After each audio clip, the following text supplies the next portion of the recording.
Feita essa distinção inicial entre natureza e cultura, passando pela natureza humana no meio do caminho, a gente vai desembocar num fruto necessário e intrínseco à própria cultura. E o que é a cultura, senão o conjunto das realizações e transformações e produções humanas? Inclusive, a definição que eu dei dos componentes de cultura englobam justamente o assunto dessa aula. Eu só não mencionei o nome do conceito, mas eu usei as suas características como exemplo de componentes da cultura humana. O assunto é moral e ética, e a gente vai fazer a distinção entre esses dois conceitos para entender direitinho o que é cada um deles e como que eles se relacionam. Anteriormente, eu falei que os diferentes costumes, leis, regras, combinados distinguiam uma cultura de outra, né? Esses combinados que regem e organizam a ordem social, as leis, regras, costumes, permissões e proibições, é o que a gente vai chamar de moral. Então, o conjunto dessas coisas é a moral. Então, se a moral é o que diz respeito às normas sociais, ao convívio em sociedade, então ela diz respeito ao coletivo. São regras que devem servir para todas as pessoas dentro de uma mesma sociedade, dentro de um mesmo conjunto. Com atenção para o fato de que sociedades diferentes têm costumes diferentes, regras diferentes, leis diferentes, diferentes conceitos de certo e errado, e por isso mesmo podem ter uma moral diferente, distinta de uma sociedade para outra. Todos esses conceitos que eu falei, regras, leis, combinados, etc., são próprios das comunidades que os criaram. Se são criações das pessoas, entram no conceito de cultura que a gente falou na aula passada. Inclusive, eu vou deixar um link na descrição do vídeo de um professor que aborda esse assunto da cultura com um pouco mais de profundidade do que foi exposto na nossa aula anterior e do que será nessa também. É um vídeo curto, tá? Mas que pode ser esclarecedor para vocês entenderem melhor essa nossa trajetória pela relação entre moral e ética. Pois bem, se moral é a formalização dos nossos costumes, é a regulamentação das nossas crenças, então o que é a ética que geralmente está atrelado nessas discussões? Ética é justamente a reflexão crítica e filosófica desses costumes que conformam a nossa moral maior.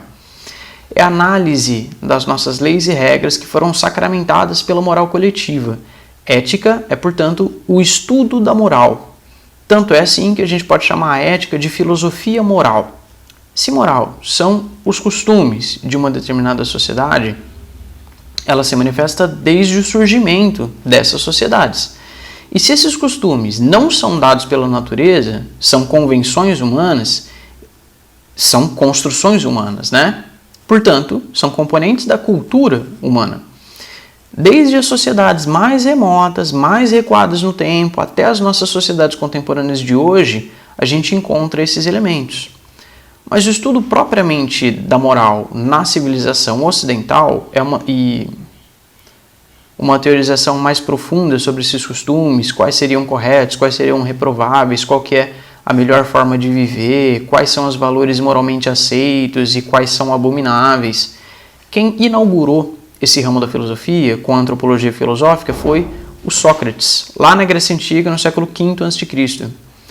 As discussões sobre a virtude que deve servir de modelo a ser seguido pela moral coletiva têm continuidade com Platão, que era aluno do Sócrates.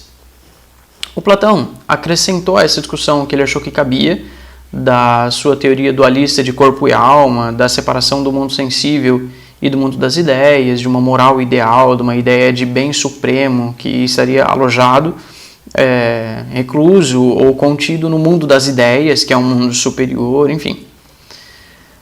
Essa discussão de moral e ética segue o curso com um aluno do Platão, o Aristóteles, que vai fazer contribuições inovadoras para esse campo.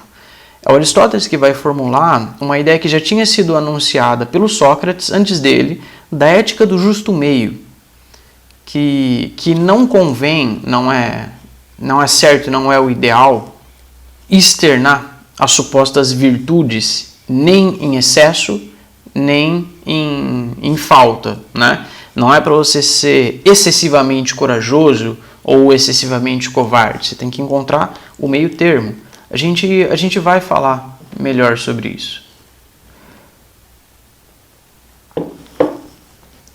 É importante salientar para vocês que todas essas discussões tiveram a oportunidade de emergir naquele lugar específico, naquele tempo específico, porque era um contexto de mudanças e desenvolvimento de uma nova forma de fazer política. Então, essas discussões de regras morais, virtudes, bem supremo, felicidade, certo e errado, tudo isso está atrelado ao objetivo maior, que eram as relações de poder em sociedade, mediadas pelo exercício da política. E foi justamente o desenvolvimento da política e do fomento ao pensamento racional que propiciaram também o surgimento da própria filosofia. Então percebam, tenham em mente como a política participa ativamente das questões filosóficas. Política como exercício do poder e das relações de poder em sociedade. E o que tem de inovador nessa nova forma de fazer política na Grécia Antiga? É que, a partir desse momento, um elemento importante para o exercício do poder é a argumentação racional, que não tinha antes. Antes, a política era legitimada pela vontade divina, por um argumento de autoridade. Agora, os seus argumentos têm que convencer os demais cidadãos pelo discurso racional, que pode ser refutado ou endossado, através de uma argumentação racional também. Então, interessa que haja um estímulo à retórica e à investigação racional da sociedade. É aí, então, que surge e se desenvolve o próprio exercício da filosofia, da investigação racional, da tentativa racional de explicar as coisas do mundo. E aí a gente parte para abordar uma série de outros assuntos, né?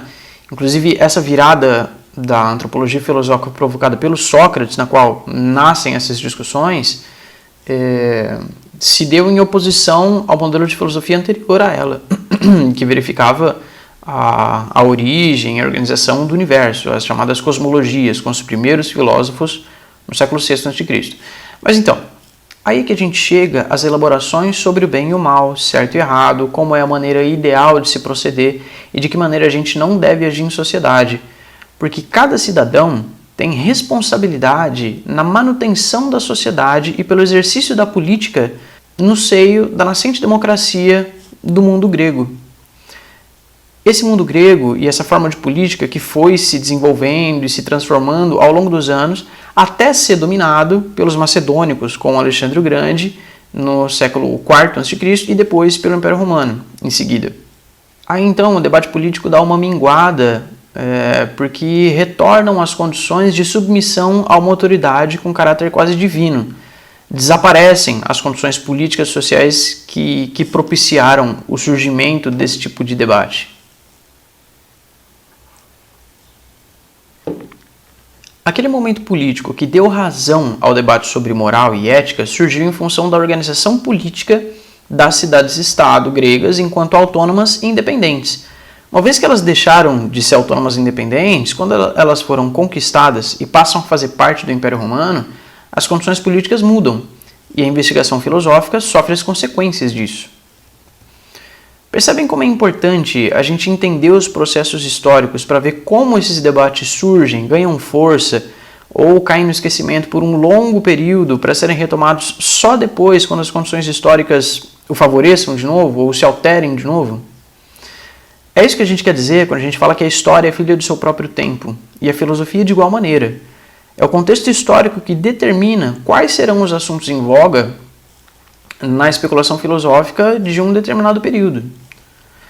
Por exemplo, durante a Idade Média, que se seguiu a dominação romana, a política se manteve em segundo plano, porque a elite dominante acreditava piamente que a política era a pura e simples realização da vontade divina.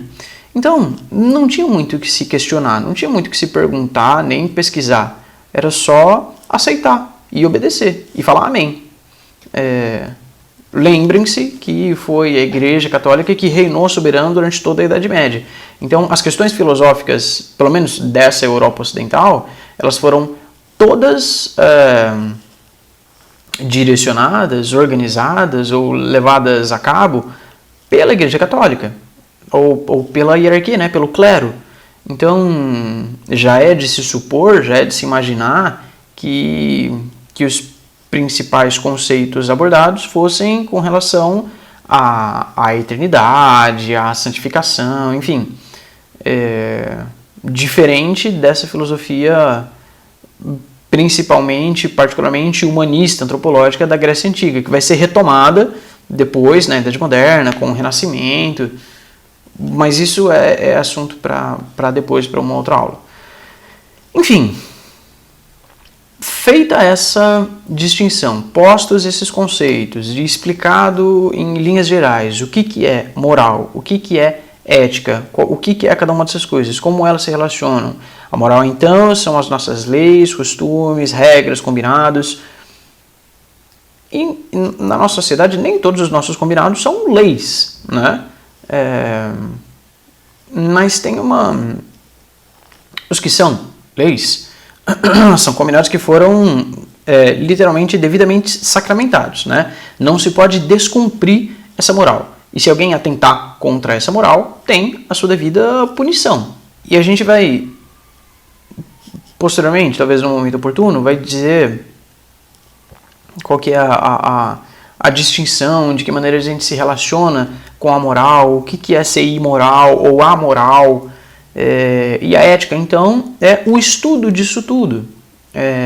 São as elaborações filosóficas sobre os nossos costumes, sobre as nossas leis, se elas são justas ou não, o que é justiça, afinal de contas, certo? Então, tenham em mente essa distinção entre moral e ética.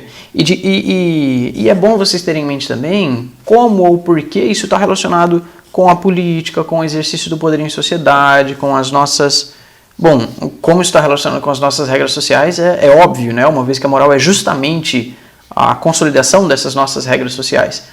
Agora, como isso está relacionado com a cultura, com a criação humana, com a natureza humana, com a liberdade que a gente dispõe para criar e alterar e modificar e constituir a nossa própria cultura. Então, percebem como todos esses conceitos eles estão relacionados, eles estão intrinsecamente relacionados, um não se manifesta, um não tem condição de existir sem o outro, é tudo uma avalanche de coisas que estão, as engrenagens giram todas juntas, certo? E é importante vocês terem noção desse cenário geral e mais amplo. Enfim, feita essa discussão inicial sobre moral e ética, nas próximas aulas a gente vai falar sobre valores morais, alguns dos quais a gente já abordou no bimestre passado.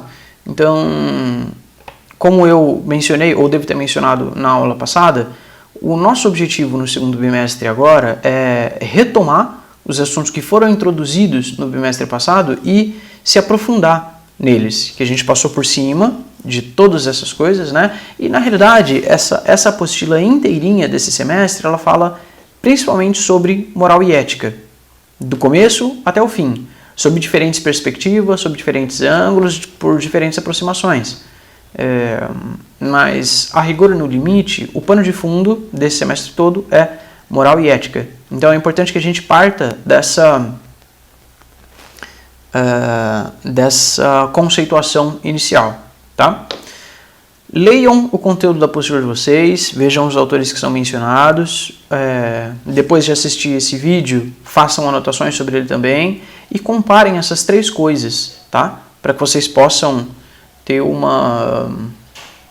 fazer uma ideia melhor desses conceitos, criar uma versão, certo? Desses conceitos na cabeça de vocês.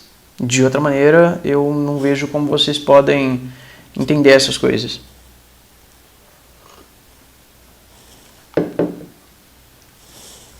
Então é isso. Se nessa segunda-feira tem videoaula, então na próxima vai ser aula tira dúvida, tá? De novo, é importante que vocês apareçam para a gente conversar e ver se está dando certo esse caminho pelo qual a gente está seguindo, tá? Qualquer coisa, podem me perguntar, podem me falar qualquer coisa, enfim, a gente vai conversando. Até lá.